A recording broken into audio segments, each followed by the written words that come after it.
তফসিল ঘোষণা না হতেই জাতীয় সংসদের কার্যবিধি বই হাতে পেয়েছেন জামায়াতের নেতা মীর আহমেদ বিন কাশেম।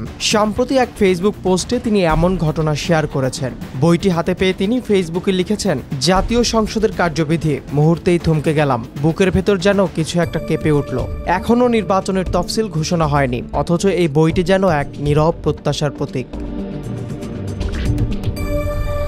সম্প্রতি মিরপুরে জনসংযোগ চলাকালে এক বয়োজ্যেষ্ঠ বাড়ির মালিক তার হাতে খামে মোড়া জাতীয় সংসদের কার্যবিধি উপহার দেন। এই ঘটনাকে তিনি ক্ষমতার প্রত্যাশার সাথে দায়িত্ববোধ ও ইমানি আত্মসমর্পণের ভয় হিসাবে দেখছেন।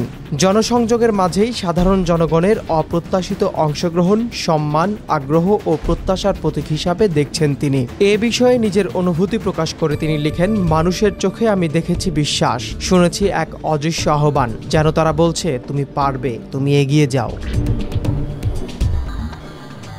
ওই পোস্টে তিনি নিজের নেতৃত্ব ক্ষমতার প্রশ্নে বিনয় প্রকাশ করে আত্মসমালোচনা করে লিখেছেন, আমি কি সত্যিই প্রস্তুত এই বিশাল দায়িত্ব, এই আকাঙ্ক্ষার ভার আমি কি পারবো তা বহন করতে? পরক্ষণেই গভীর আস্থা প্রকাশ করে তিনি লিখেছেন, আপনিই সমগ্র ক্ষমতার অধিপতি, আপনি যাকে ইচ্ছা ক্ষমতা দান করেন এবং যাকে ইচ্ছা তা ছিনিয়ে নেন। যেন জনগণের আস্থা ও অনুপ্রেরণাই তাকে সামনে এগিয়ে যাওয়ার সাহস জুগিয়েছে।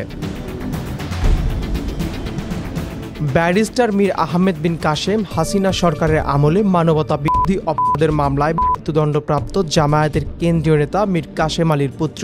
তিনি অপহরণের পূর্বে আন্তর্জাতিক অপরাধ ট্রাইব্যুনালে তার বাবার আইনজীবী দলের সদস্য ছিলেন।